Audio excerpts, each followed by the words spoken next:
Assalamualaikum warahmatullahi wabarakatuh. The Jack. Oke, kali ini kebanggaan juga nih kita bikin konten pertama kali ya Mas Bay ya. Pertama Kali perdana konten perdana kita di Macan Timur Channel ya. Gitu Pak. Sebelum masuk mungkin subscribe dulu lah ya kan, yang belum subscribe, di like, di komen biar kita juga semangat nih bikin kontennya ya kan. Iya. Kita akan menjelajah ke dunia perkontenan YouTube. Ya mulai dari satu pasti ada sejarah. Nanti kita pengen tahu sejarah seperti apa.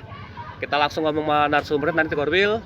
Terus kedua nanti akan ada kegiatan-kegiatan apa aja sih yang ada di Pasar Rebo. Terus gue nanti juga pengen momen-momen seperti apa sih yang lu inget UE atau di Tribun atau bersama Pasar Rebo. Kenangan lah ya. Kenangan. Ya udah mungkin langsung aja kali ya. Langsung aja kita panggil narasumbernya. Narasumber pertama Korwil kita Bang Yud.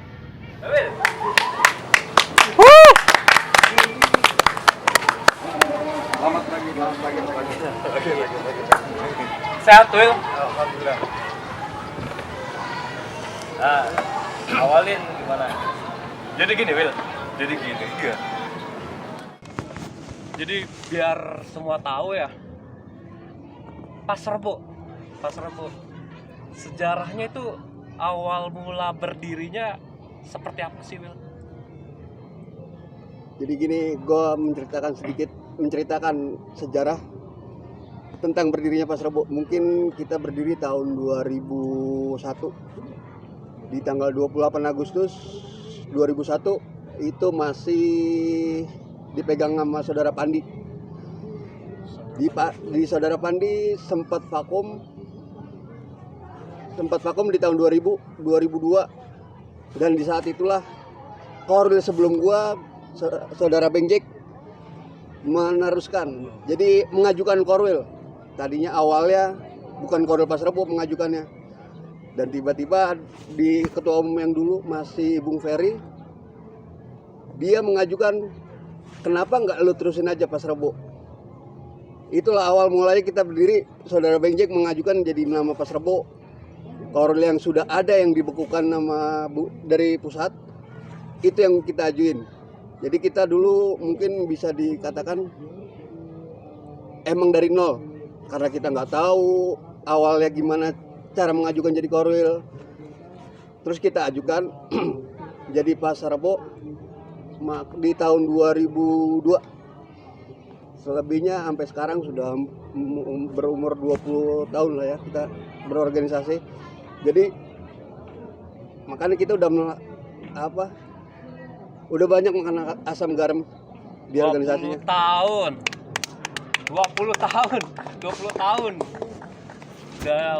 Udah dewasa juga sih, 20 tahun. Dan gue juga kalau nggak salah ya Will, masa-masa kecil kita Will. Ya. Kita nonton bola tuh ke Bak Bulus. Masih motoran gitu. Masih ngikut sama supleng lain enggak? Masih motoran, gue naik motoran. Terus kita ketemu wilayah yang deket-deket itu masih pada motoran tuh kan. Kenal dari Persija, nggak salah ya, kenal dari Persija itu memori gue sungguh gue masih inget sih, masih bagus.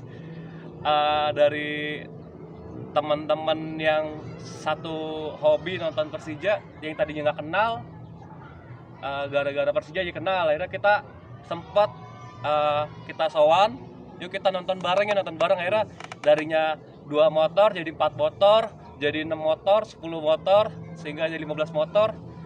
Akhirnya kita punya inisiatif kalau nggak salah Will, udah gini kita sewa mobil, kalau nggak salah tuh mobil carry, mobil angkot. Oh iya. Pada dalam, terus ada di atas. Pas zaman kita dulu sih ya, kalau nggak di atas nggak keren. Zaman itu. Kalau nggak di atas bukan supporter. Iya, udah nggak bagus dan norak. Tapi saat itu emang menjadi kepuasan tersendiri.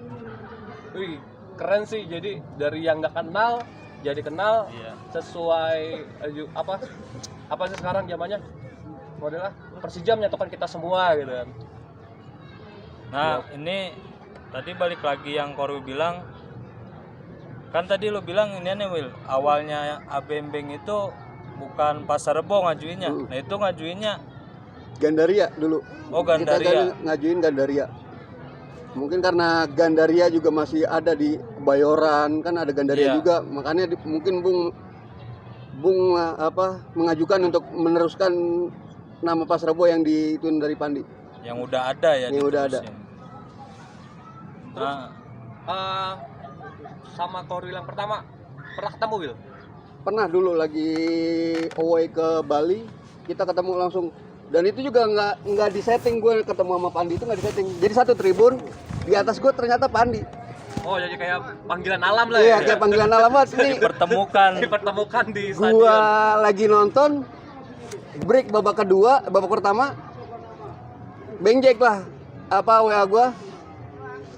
Lu cariin orang ini nih. Pas gue lihat, kok di atas ada mukanya mirip sama emang dia. Oh Jadi kayak ditambah di setting tuh, wah bang Pandi, dan sempat ngobrol juga, dan itu dia cerita banyak. Dia mendirikan Pasar Rebo itu niatnya apa, buat apa, dia cerita banyak itu aja. lu bayangin gak sih Nus? Coba Nus. kenapa? Bembeng lagi WhatsApp nih. Will, dikasih foto doang kan? Kasih foto doang. Oh. Baru buka. Pas nengok ke belakang, Ada orangnya. berapa kali nengok Will? 3 kali kalau nggak salah, kalau yang inget gue 3 kali. Jadi langsung lu samperin tuh. Iya, Apa bang, lu yang di foto ini nggak gitu? enggak, gue nanya, bang Pandi bukan bang? Iya.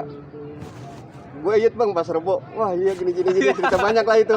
Emang bener kayak settingan. Iya, Bukan emang settingan. kebetulan banget kira tape dikirimin ya. Ngeliat ke belakang lah ada Gini orangnya. ya. Bembeng masuk saat chat WhatsApp masuk. Suruh cari kan? Iya. Kayak gini deh orangnya deh. Langsung Iya, ketemu gitu, langsung ketemu di belakang. Jadi emang panggilan alam secara nggak langsung yang tadi kita cari-cari gitu ya, nggak taunya orangnya ada di belakang kita gitu kan gitu. Oke. Secara singkat itu Sejarah. terus yang kedua sejarah udah kalau kurang lebihnya seperti itu ya. Jadi awalnya itu Bang Pandi itu udah di Pasar Rebo, terus bergeraklah anak-anak masih sekolah itu, masih pelajar, keinginan besarnya untuk nonton Persija dari naik motor, 1 motor, 2 motor, 10 motor, akhirnya terciptalah teman-teman satu hobi dukung Persija di wilayah terdekat. Jadi kita berinisiatif untuk sewa mobil biar bareng-bareng, akhirnya terciptalah gimana kalau kita lebih terorganisir lagi ya gitu kan, kita biar buat lebih rapi. keorganisasian, akhirnya disetujuin sama Bung Ferry, diarahkan untuk buat nama Pasar Rebo. Terus yang kedua kegiatan Yang udah apa aja Will yang selama ini pernah dilakuin oleh Pasar Rebo dan sub-subnya. Kalau gue ceritain semuanya mungkin banyak. Jadi mungkin yang garis besarnya aja kali ya. Di tahunnya lupa lah, pokoknya ulang tahun ke-9 kita ngadain acara musik di Lavai Futsal 8. Itu ulang tahun yang ke-9. Terus di Taman Kopi ulang tahun ke-13. Kita ngadakan acara musik dan parade Ramadan dan bazar. Terus terakhir kemarin santunan anak yatim di ulang tahun yang ke berapa? Santunan anak yatim setiap tahun 19 ulang tahun ke-19. Terus outing di Jambore. outing itu di tahun 2000. 2017 kalau nggak salah. 17-an ya outing. Itu sih outing yang paling Berkesan banyak. kalau gue bilang. Iya, paling banyak request. di ini Jadi nu kita, ya. Kita ini ya biasa kita sama teman-teman yang lain sama anggota nih, kita ulang tahun mau apa nih, musik, Iya. outing, dan mereka rata-rata maunya outing karena kesannya lebih dapat, momennya lebih Benar. dapat, karena dari teman-teman dari sub yang lain yang nggak saling kenal berada dalam satu tenda. Kalau nggak salah itu satu tenda itu satu grup itu ada berapa orang, Mas? 10 apa? Sekitar 10 ya, 10 orang. Dan gue juga sebagai lagi itu kita panitia.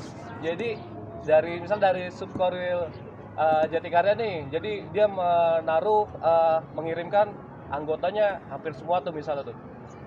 Itu nggak satu grup, kita pecah-pecah sama sub yang lain biar saling kenal. Akhirnya yang banyak di request, kapan outing lagi bang? Iya. Bang kapan outing Itu lagi? sih banyak banget itu. Banyak banget. Harusnya itu tahun 2020 kita ada schedule untuk outing lagi di Jambore, kita sama-sama lagi. Tapi berhubung lagi PSBB, akhirnya ini kita ikutin pemerintah. Akhirnya kita urungkan ya kita. Ya mungkin tahun depan atau Kita lihat situasi. kapan udah bisa rame-rame lagi kita adain lagi. Soalnya emang requestnya banyak dari anggota buat ngadain outing itu. Terus kalau masalah perizinan untuk acara keramaian itu di Pasar Rebo atau di wilayah kita sendiri tuh mudah nggak sih, Will? Kalau gue bilang sih gampang kalau di perizinan. Cuman masalah birokrasinya doang sih. Kita mesti ke sono ke sini, tapi mudah sih emang mendapatkan izin. Tapi karena aparat negaranya juga udah koordinasi lancar. Kita baik dengan koordinasi dengan kepolisian, RT, RW. Itu punya koordinasi yang baik. Jadi masalah perizinan gampang asal kita mau gerak aja. Buat teman-teman juga yang lain, seandainya di daerah lo mau buat izin apa-apa atau mau buat kegiatan apa-apa, satu, kita harus bersinergi dengan humas sekitar kayak RT, RW, kelurahan, sama kepolisian, supaya kita mau buat apa-apa saling koordinasi sehingga dimudahkan izinnya. Jadi emang dia sebagai penanggung jawab di wilayah kita gitu kan. Jadi setiap kita ada acara apapun, ya sebaiknya kita izin ke dia, dan kita sebaliknya juga gitu, saling kita sowan ke dia gitu kan, Pak mau sowan Pak gitu, kita perkenalkan diri baik-baik, kita dari sini Pak, dari saya, kita mau kenal sama Bapak biar lebih harmonis, lebih akrab Pak gitu. Itu penting juga. Penting juga deketin instansi di lingkungan tuh penting. Kita nggak bisa mungkirin lah, karena perizinan semua dari yang punya wilayah. Mungkin yang juga agak persulit sekarang perizinan di saat sekarang lagi PSBB ini yang sulit. Makanya di tahun ini pas semenjak diberlakukannya PSBB, Pasar Rebo jarang kumpul. Maksudnya jarang kopdar gitu karena emang susah buat dapetin izin itu. Ya, karena kita buat keramaian susah. Ikutin protokol ya. Iya. Supaya jaga teman-teman kita juga, supaya ya saling jaga lah gitu. Mungkin kalau kita masih kuat imunnya, kalau yang kasihan orang rumah, kan orang tua juga.